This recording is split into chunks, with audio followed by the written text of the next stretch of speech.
수정할 상황입니다. 그럴 시기가 아닙니다. 너무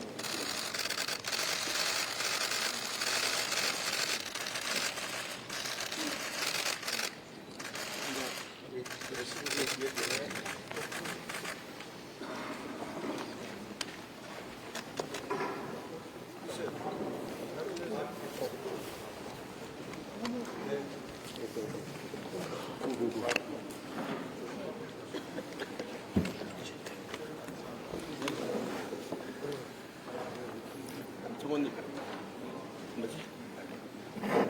누구 자리? 어디 자리 있으면 나. 지난 12.3 내란 사태를 겪을 때 상당히 우려를 많이 했습니다만 다행히 국회에서 신속하게 계엄 해제 요구를 해서 그 시점에 있어서는 이렇게 크게 주식시장에 주가가 하락하는 것들이 그렇게 크게 일어나진 않았지만 지난 토요일 날 탄핵 투표가 불성립된 이후에 정치적 불안이 좀 장기화되는 거 아니냐라는 그런 우려 때문에 아마도 어제 주가가 한 68포인트 이상, 68포인트 정도 이렇게 하락을 한 것 같습니다.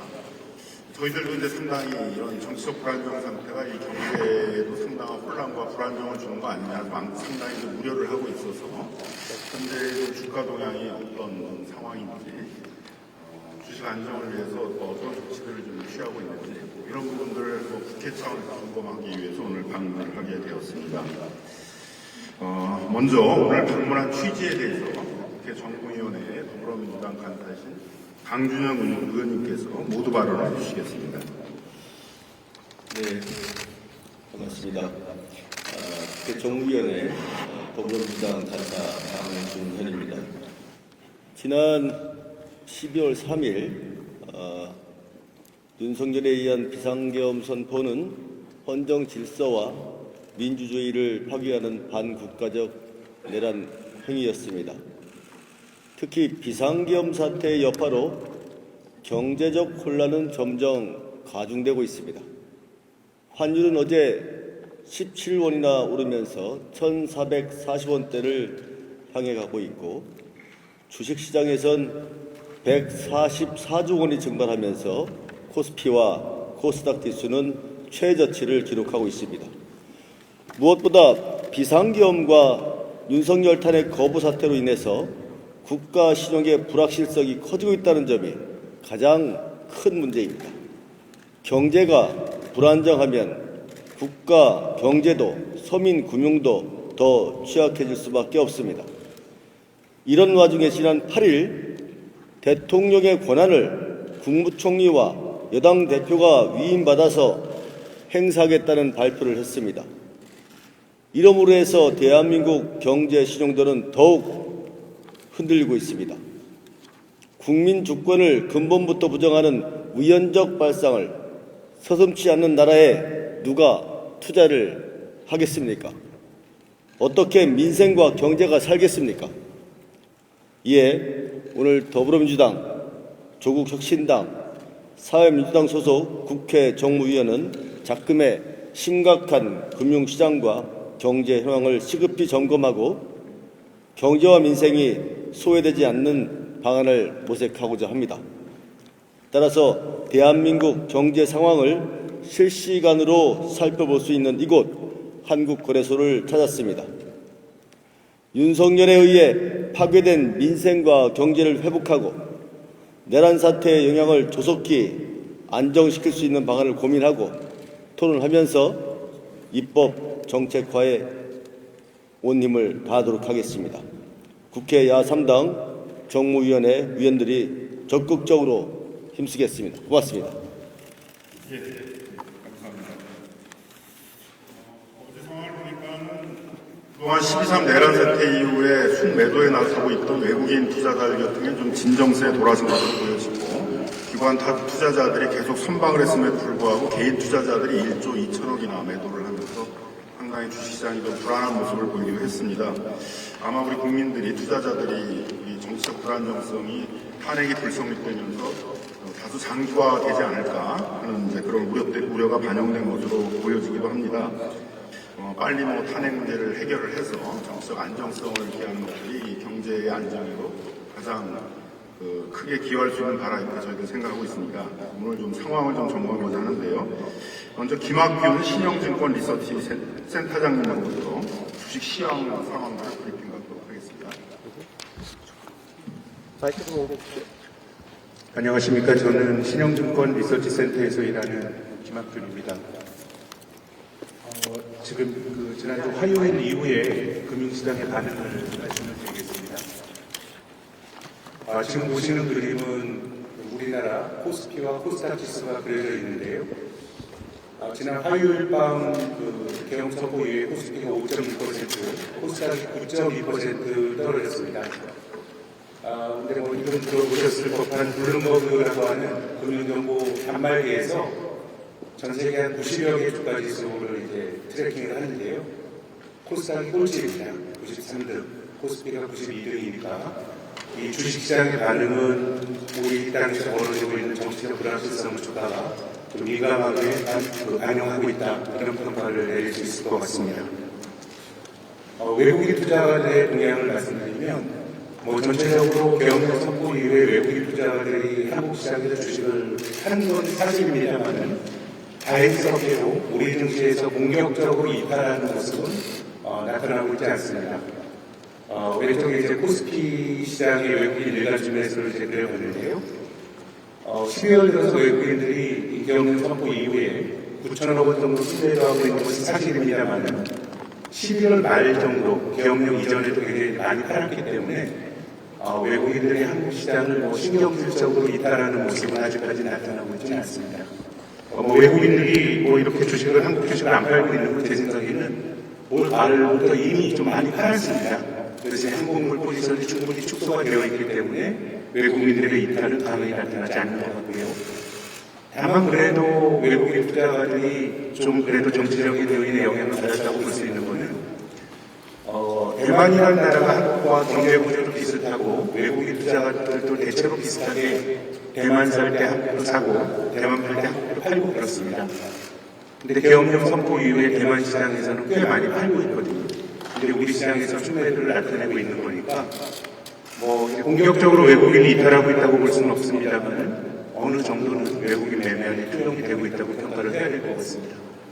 그리고 사회자께서 말씀하신 것처럼 최근에 이제 주가 급락은 개인 투자가들이 굉장히 많이 팔았습니다. 특히 이제 어제 같은 경우는 여러 가지로 저는 투매가 나왔다라고 생각하는데 여러 가지 불확실성이 크다 보니까 개인들이 많이 팔았고 그래서 지금 외국인보다는 개인 투자가들이 굉장히 불안한 투자 심리를 매매에 투영하고 있는 것 같습니다. 외환시장 동향을 말씀드리면 지금 원달러는 1,430원까지 지금 올라가 있습니다. 레버리지 사태가 있었던 2022년 가을철의 고점이 1,450원인데 이제 거기 근접을 하고 있고 지금 이제 원화가 주가와 마찬가지로 최근에 엔화도 약했습니다만 원화가 엔화보다 더 약하기 때문에 전체적으로 보면 외환시장에서는 어느 정도는 정치적 불안이 환율에 투영이 되고 있다 그런 평가를 할 수 있을 것 같습니다. 주식이나 외환시장에 비하면 채권시장은 그래도 상대적으로 안정적입니다. 이제 한국은행이 지난 11월 말에 금리를 낮춘 효과도 있을 테고요. 그리고 지금 기업들이 사실 상황이 좋지는 않은데 이 기업들이 상황이 안 좋다 보니까 연말을 앞두고 큰 기업이건 작은 기업이건 자금 조달을 굉장히 좀 많이 해놓았습니다. 그래서 이런 상황이 장기화된다 그러면 제 생각에는 기업들도 상당히 좀 자금 상황이 타이트해지겠습니다만은 일단 지금은 기업들의 곡간이 어느 정도 채워져 있기 때문에 다행스럽게도 금리가 급등하거나 이런 현상은 나타나고 있지 않습니다. 시장에서 전망하는 경제에 대한 의견을 말씀드리면 이 주가라고 하는 거는 올랐다 떨어졌다 하는 거고 투자자들이 과민 반응해서 주가가 떨어졌다 그러면 이건 회복이 됩니다. 이제 중요한 것은 앞으로 경기의 흐름이 중요한데요. 지금 오른쪽에 보시는 그림은 올해와 내년 한국의 GDP 성장률에 대한 금융시장의 전망치 변화입니다. 그러니까 저것은 실제로 확정된 값이 아니고요. 금융시장에서 성장률을 어떻게 전망하고 있느냐에 대한 어떤 견해의 변화라고 보시면 되는데 올해 GDP 성장률이 한 올해 10월 초까지만 하더라도 한 2.5%할 거다라고 전망을 했는데 올해 성장률 전망치는 한 2.2까지 낮아졌고요.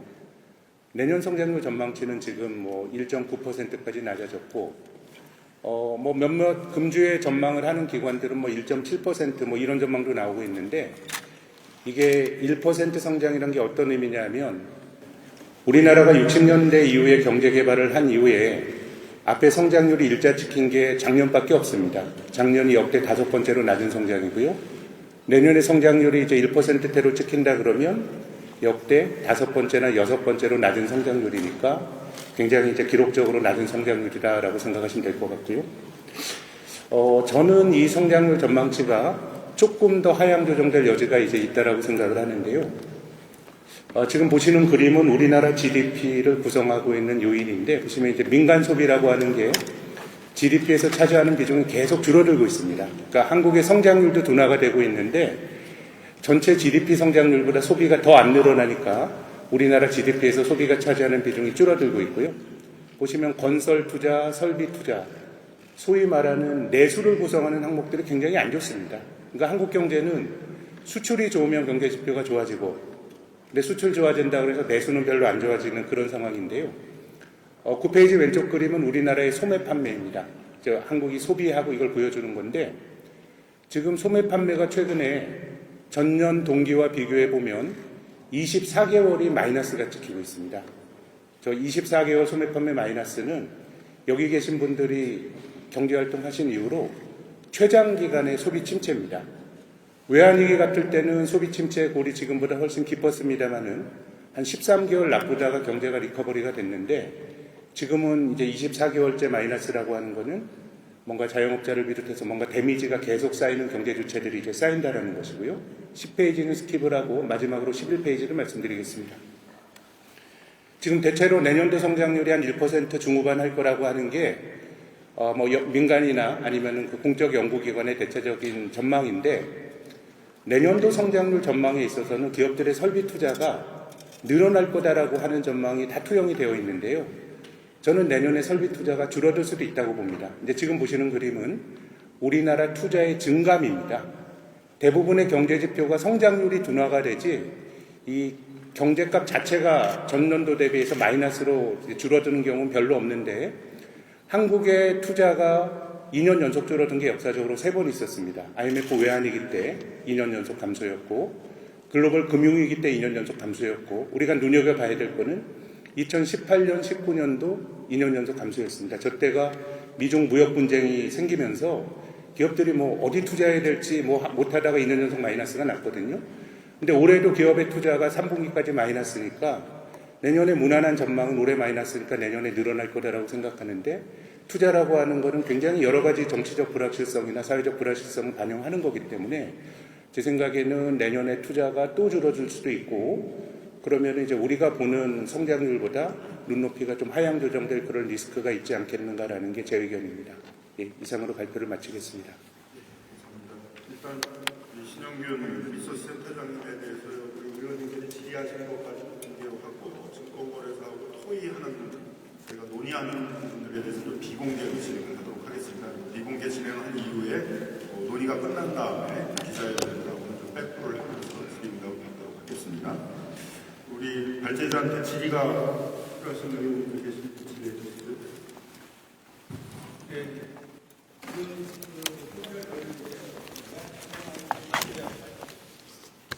예, 지금 외환시장하고 주식시장 대단히 지금 불확실성 때문에 대단히 이제 위기 상황인 것 같은데, 지금 상황에서 그러면 어떤 조치들이 가장 시급하게 해야 되고, 또 시장을 안정시키기 위해서는 어떤 조치들이 뒤따라야 되는지에 대해서 좀 말씀해 주시기 바랍니다.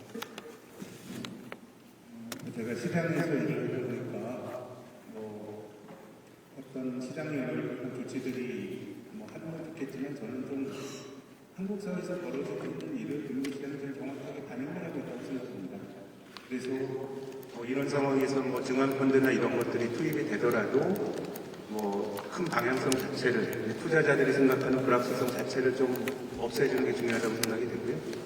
근데 2022년부터 금융시장이 나빠지면서 이 채권 시장의 증권펀드나 아니면 주식을 사는 증권펀드가 만들어져 있죠. 지금 10조 원인가 만들어져 있는데 이 증권펀드라고 하는 거는 시장의 유동성이 상실됐을 때 이제 들어가는 게 옳다고 봅니다. 그럼 이제 지금까지는 사실은 주가는 많이 떨어졌지만 시장 유동성이 상실됐다라고 말하기는 어렵고요. 어저께는 개인 투자가가 이제 투매를 했는데 이 투매가 2번 내지 3번 정도 이제 지속이 된다 그러면 제 생각에는 기왕에 만들어져 있는 증권펀드의 시장 계획 같은 것들을 좀 고려해 볼 수도 있지 않겠는가 그런 의견을 드리고 싶습니다.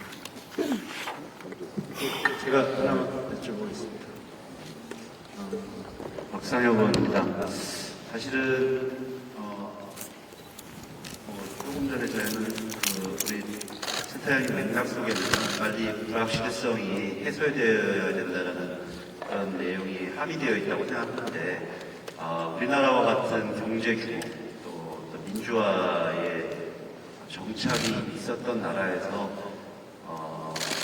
계엄령 선포와 같은 이런 정치적인 굉장히 불안정성을 있었던 일들이 별로 없었을 거라고 생각하는데 그래서 좀 다른 나라와의 비교들이 좀 필요할 것 같습니다. 제가 받아본 바로는 과거에 중국의 천안문 사태라든지 이집트에 있었던 여러 가지 쇼르 식민혁명이라든지 이런 사건들이 있었는데 유사한 경제 규모를 가진 나라들과 비교했을 때 이렇게 탄핵 계엄령 선포와 같은 정치적인 급변 사태가 있었을 때의 경향성들에 대해서 좀 한번 비교를 해주시고 또 하나의 비교가 예를 들면 이 탄핵 소추안이라든지 이런 부분을 통해서 불안정성이 어떤 정치적인 불안정성이 가시적으로 해소되었을 때 시장의 반응들은 어땠는지 한번 좀 말씀 부탁드리겠습니다.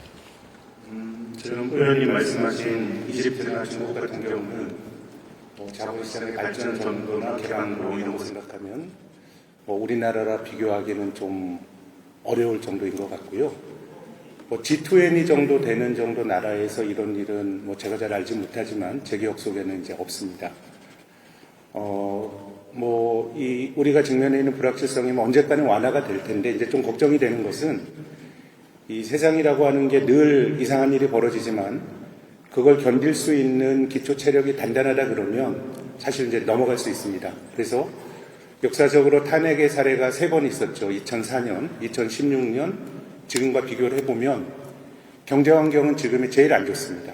2004년도 노무현 대통령 탄핵 당했을 때는 그때도 카드 버블이 붕괴되면서 한국의 민간 수입이 굉장히 안 좋았지만 중국이 그때부터 무섭게 성장하고 있을 때였습니다. 그래서 한국이 대중 수출을 통해서 경기가 지탱이 됐었고요. 2016년은 기본적으로 경기 사이클이 바닥을 치고 좋아지는 초기 국면이었고요. 반도체도 이듬해 2010년에 굉장히 좋아졌고요.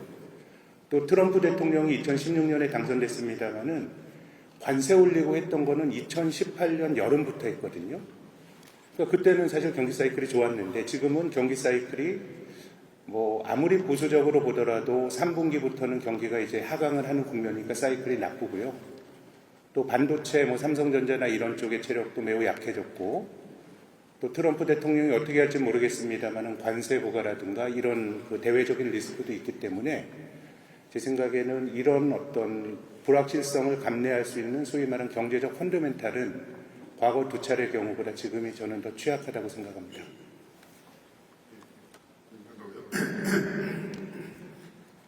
민병대 지금 주가 지수가 코스피가 1년 전, 코스닥이 4년 전 지수로 하락했습니다. 지금 금융당국에서 10조 원의 증시 안정화 펀드를 동원해서 증시를 방어하겠다고 하시고 있는데 2가지 걱정이 좀 있습니다. 시장이 붕괴되고 나서 정부가 개입하면 실효성이 있겠느냐 이런 측면에서는 빨리 해야 되는 거고 또 다른 측면에서는 어떻게 더 떨어질지 모르는데 바닥이 어디인지 모르는데 외국인의 한국 증시 이탈을 더 가속화시키는 측면이 있는 거 아니냐. 그래서 어떤 균형점을 찾아야 되는데 어떤 균형점을 찾을 것인지 하나하고 지금의 문제에서 증시 안정을 위해서 가장 필요한 요소가 무엇이라고 생각하는지 말씀해 주십시오. 사실 언제 정책자들이 시장에 개입해야 하느냐에 대해서는 저는 뭐 정답은 없다고 봅니다. 의원님 말씀하신 것처럼 이 선제적으로 투자자들의 불안을 완화시켜줄 수도 있다고 생각이 되고요. 다만 10조 원이란 자금 자체가 외국인이 주식한 며칠 팔면 10조 원이 되거든요. 근데 그것 자체가 뭐 시장을 막는 어떤 큰 방파제는 아닌 것 같고요. 그래서 그건 매우 좀 주관적입니다만 앞서 말씀드린 것처럼 개입의 원칙은 패닉이 나타나면서 시장의 유동성이 상실됐을 때 누가 이제 들어가야 된다라고 보는데요. 제 의견은 그렇고요. 그리고 뭐 두 번째는 그냥 이 불확실성을 우리 공동체와 정치가 좀 빨리 좀 완화시켜 주는 게 뭐 그거 말고는 좀 답이 없다고 봅니다. 어쨌든 상황이 나빠지니까 주식은 정직하게 그걸 또 반영해야 되는 거 아닙니까? 이제 그런 과정이 온 거기 때문에 근본적인 어떤 원인 자체를 조금 불확실성을 제거하는 게 저는 가장 필요하다고 봅니다. 김용만 의원까지만 듣고 김용만 의원. 아까 그 한국 경제 성장률 둔화에 있어가지고 말씀해 주신 걸 들어보니까 이 성장률 1%대로 가고 또 보시기에는 추가적으로 더 하향 조정이 될 것 같다라고 얘기를 주셨는데 그게 지금 뭐 여러 요소들이 있겠지만 12.3 내란 사태로 인해 가지고 영향을 받았다고도 보시는지가 일단 궁금하고요. 그리고 그 윤명도 의원님께서 얘기하신 것과 뭐 비슷한 맥락인데 지금 현재 이런 정치적인 불확실성을 야기하는 이 경제 시장 자체가 이제 불안정화 돼버린 거죠. 불안정하게 된 건데 그 시장의 움직임을 보고 조치를 한다 위주로 지금 이제 고려를 하시는 것 같아서 좀 사후적인 조치 말고 사전적 조치가 필요한 부분에 대해서는 뭐 검토하시거나 논의하신 바가 없는지가 궁금합니다. 예전에 노태우 정권 때 증시 부양을 위해서 한국은행의 발권력을 동원해서 증시를 막으려고 한 적이 있었습니다. 안 됩니다. 일시적으로 막을 수는 있어도 본질적인 펀더멘털의 흐름이나 이런 불확실성을 완화시켜주지 않으면 저는 어떤 개입으로도 이제 막을 수가 없기 때문에 다만 이제 의원님 말씀하신 것처럼 시장 개입은 정답이 없기 때문에 뭐 투자자들이 불안할 때 뭐 중앙기금이 그런 행동을 해야 된다는 것도 뭐 그런 견해를 가지실 수도 있지만 그것 자체가 큰 방향을 막기는 조금 힘들지 않을까라는 생각이 들고요. 그리고 또 질문 하나 하셨는데 기억이 안 나요. 그러니까 GDP에 있어서도 추가 하향 조정이 될 건데 그게 이제 12.3 사태. 네네 말씀드리면 제 생각 뭐 그거보다는 이제 우리나라가 미국의 바이든 행정부 때 보조금 받으려고 투자를 많이 해놨는데 지금 이제 그 정책이 바뀌니까 기업들 입장에서는 큰 돈 들어가는데 뭐 하기가 어려운 상황이거든요. 그렇기 때문에 뭐 기업들이 어떻게 행동할지 뭐 제가 알 수는 없겠지만 뭐 조금이라도 부정적인 영향을 주겠죠. 투자라고 하는 건 불확실성을 제일 싫어하니까요. 근데 그것을 뭐 어느 정도인지 저희들이 계측하거나 뭐 이렇게 말씀드릴 아이디어는 없습니다. 네, 마지막으로 신장식 의원까지만.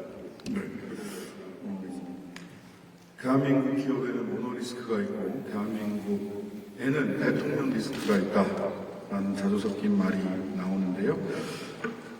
오늘 그 말씀하신 것 중에 외국인하고 개인이 있는데 기관의 동향과 관련된 부분을 조금 더 설명해 주셨으면 좋겠다 싶고요. 지금 기관이 겨우겨우 틀어막고 있다 이런 식의 분석도 나오는데 그 말이 사실인지에 대한 말씀을 하나 주셨으면 좋겠고요. 그리고 우리 펀더멘털 자체가 문제라고 좀 안 좋은 사이클에 있고 펀더멘털 자체를 개선하는 노력을 해야 된다고 하는데 그래도 물론 즉시 이 정치적 불확실성이 해소되는 게 좋겠습니다만은 정부 여당 쪽이나 이런 쪽에서는 6개월, 8개월 본인들의 정치적인 이해관계에 따라서 이 불확정성의 기간을 늘려나가려고 하는 것도 있거든요. 이게 견딜 수 있습니까? 지금 즉시 하야에도 60일이 걸리는데 새로운 대선까지 우리가 어느 정도 견딜 수 있어요? 기관 부분하고 지금 현재 펀더멘털에서 현재 불확정성을 우리가 어느 정도 감수할 수 있고 내구력을 가지고 있는가에 대해서입니다. 일단 뭐 기관 투자가들은 사실 한국 시장이 직면해 있는 구조적인 리스크는 기관들이 돈이 없습니다. 국민연금을 제외하면요. 근데 국민연금은 운용의 구조가 주가가 떨어지면서 하고 올라가는 파는 구조로 하기 때문에 최근에 연금은 사고 있고요. 뭐 자산운용사나 이런 쪽은 뭐 펀드에 대한 신뢰를 잃고 해서 돈이 없기 때문에 그나마 최근에 뭐 연금 정도가 지탱하고 있고 다른 민간 금융기관은 주식을 살 돈이 없다. 뭐 이런 정도로 말씀을 드리고 싶고요. 뭐 불확실성 이거는 뭐 제가 어느 정도 될지 이런 건 뭐 잘 모르겠습니다. 다만 어떤 식으로든지 간에 기간은 짧으면 짧을수록 저는 뭐 경제 활동의 불확실성을 좀 없애주는 게 저는 중요하다고 생각합니다. 실시해줘야 돼요. 예. 그리고 마지막으로 한번 정리하는 의미로 하나만 좀 물어보도록 하겠습니다. 12.3 내란 사태로 인해서 주가가 크게 폭락한 것을 상당히 이제 우려를 했었는데 즉시 이제 국회에서 개헌해제 요구를 해서 그때는 12월 3일 4일간에 있어서는 한 36포인트 정도 하락했더라고요. 그 뒤로 이제 그 상태가 계속 유지가 되다가 12월 7일 날그 탄핵 불성립이 된 이후에 이제 어제 월요일 시작하자마자 68%가 떨어졌으니까 내란 사태 발발 때보다 오히려 그 탄핵 불성립이 됐을 때 훨씬 지금 주가가 폭락한 상황인데요. 주로 이제 개인 투자자들이 한 1조 2천억, 기관 투자자들이 계속 매수를 해가지고 방어를 해줬는데도 지금 크게 떨어졌습니다만 정치적 불안정이 지금 많이 반영되고 있다는 좀 생각은 드는데 2016년 그 박근혜 정부 때 국정농단 사건의 그 주식시장 추이를 보니까 그 태블릿 PC 사건이 생겼을 때 이제 주가가 쭉 급락을 하다가 탄핵 소추 발의를 하니까 이제 그게 상승세로 돌아서더라고요. 그러다가 탄핵 결의를 하니까 이제 비로소 시장이 그 기존 이제 사태 발생 전의 상황으로 이제 좀 돌아오면서 정상화되고 쭉 이제 올라가는 그런 국면을 보냈는데 아무튼 뭐 이 탄핵 결의도 이런 정치적 불안 상태들이 어느 정도 해소된다면 다시 우리 주식시장이 좀 정상적으로 돌아올 수 있는지 그 부분만 좀 짧게 합니다. 네, 우리 주식시장은 탄핵 전에도 되게 어려웠습니다. 의원님께서 1년 전 주가라고 말씀을 하셨는데 실은 정확히 말하면 한 8년 전 정도 주가로 이제 돌아간 거거든요. 그렇지만 이제 뭐 정치적 불확실성이 완화된다 그러면 뭐 그것 때문에 코스피가 뭐 한 200포인트 밀린 거 아닙니까? 뭐 그런 것 정도까지는 저는 뭐 회복이 가능하다라고 생각합니다. 불확실성이 완화가 되면. 예, 예.